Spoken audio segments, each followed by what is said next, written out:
ஓம் சாந்தி. K Surajbhai அவர்களின் தாரணை வகுப்பு நவம்பர் 27, 2024. சுயம் பகவான் பரம சத்குருவாகி நம் அனைவருக்கும் ராஜயோகம் கற்பித்திருக்கிறார். நமது அதிர்ஷ்டத்தை பார்த்து சற்று ஆனந்தமடைவோம். சுயம் பகவானே நமக்கு படிப்பிக்க வந்திருக்கின்றார். மேலும் அவர் நமக்கு யோகத்தினுடைய ஆழமான கல்வியை கற்பித்திருக்கிறார். அவர் நமது உறங்கிக் கிடக்கும் சக்திகளை விழிப்படைய செய்திருக்கிறார். உறங்கிக் கிடக்கும் நமது சம்ஸ்காரங்களை விழிப்படைய செய்திருக்கிறார். நீ மிகுந்த சக்திசாலியாவாய், நீ பரம தூய்மையானவனாவாய், நீ இந்த பூமியின் மகான் ஆத்மா ஆவாய் என்று நமக்கு நினைவுபடுத்தியிருக்கிறார். நாமோ மறதியின் உறக்கத்திலிருந்தோம். பாபா நம்மை எழுப்பியிருக்கிறார். நாம் முழுவதுமாக விழிப்படைந்து விட்டோம் அல்லவா? எனவே அனுதினமும் காலையில் எழும்போது மீண்டும் ஒரு முறை தன்னைத்தான் விழிப்படையச் செய்வோம். உறங்கியிருக்கும் நமது சக்திகளுக்கு குரல் கொடுக்க வேண்டும். விழித்தெழுவாய். நமது உறங்கி கிடக்கும் தூய்மையின் சக்தியினை அழைக்க வேண்டும். இந்த மிக உயர்ந்த காரியத்தை அனுதினமும் அதிகாலையில் நாம் செய்ய வேண்டும். எனவே எழுந்த உடனேயே பாபாவுக்கு காலை வணக்கம் செலுத்தி பின்னர் தனக்குத்தான் பல சுயமரியாதைகளை நினைவுபடுத்திக் கொள்வோம். இந்த சுயமரியாதைகள் நமது உறங்கி கிடக்கும் உயிரோட்டத்தன்மையை விழிப்படைய செய்யக்கூடியவையாகும். இவையே நம்மை உயர்த்தக்கூடியவையாகும். பாபாவோ என்னை நினைவு செய்யுங்கள் என்று மட்டும்தான் கூறுகிறார். நாம் ஏன் சுயமரியாதை பயிற்சிகளை செய்ய வேண்டும் என்று நாம் யோசிக்கக்கூடாது.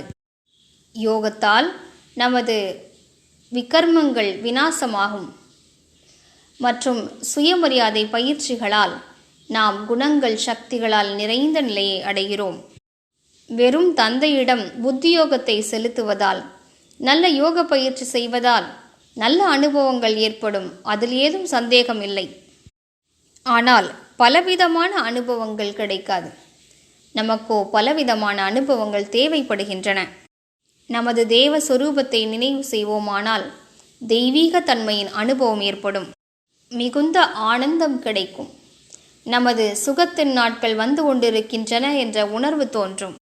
நாம் இந்த படைப்பின் ஹீரோ நடிகர்களாக இருந்தோம் என்ற மிக தெளிவான உணர்வு ஏற்படும். நமது பூஜைக்குரிய சொரூபத்தை நினைவு செய்வதனால் எந்த தேவி தேவதைகளை நாம் வணங்கினோமோ அவர்கள் நாமே ஆவோம் என்ற உணர்வு ஏற்படும்.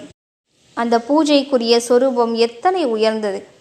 முகத்தில் எத்தனை தெய்வீகத்தன்மை, ஒளிமயமான முகம், எத்தனை அமைதி மற்றும் எத்தனை தூய்மை தன்மை நிலவுகிறது!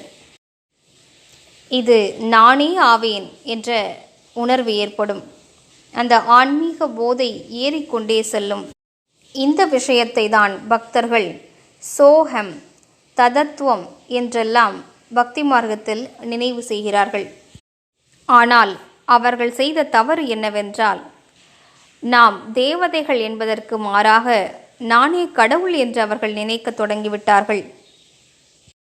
எனவே நாம் தன்னைத்தான் அனுதினமும் விழிப்படைய செய்வோம்.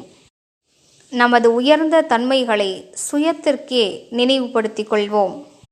நமது சக்திகளை தனக்குத்தான் நினைவுபடுத்திக் கொள்வோம். அதன் மூலம் நான் தான் சக்திசாலி, இந்த பிரச்சனைகள் சக்தி வாய்ந்தவை அல்ல என்ற உணர்வு ஏற்படும்.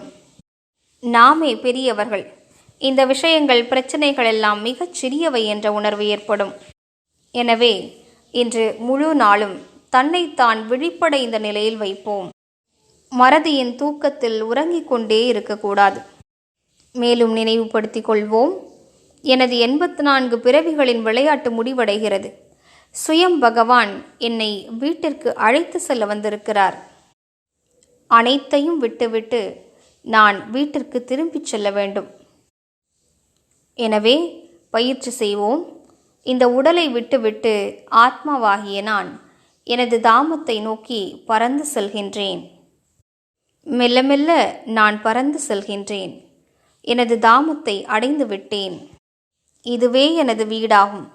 இங்கே எனக்கு முழுமையான நிம்மதி கிடைக்கப் பெறுகிறது. முழுமையான ஓய்வு கிடைக்கிறது. முழுமையான சுகமும் அமைதியும் இருக்கிறது. சிறிது நேரம் அங்கே நிலைத்திருப்போம். பின்னர் அங்கிருந்து கீழே இறங்குவோம். பின்னர் எனது உடலிற்கு வந்துவிட்டேன், புருவ மத்தியின் குடிலுக்கு வந்துவிட்டேன். இவ்வாறு போவது மற்றும் வருவதை பயிற்சி செய்து கொண்டே இருப்போம். ஓம் சாந்தி.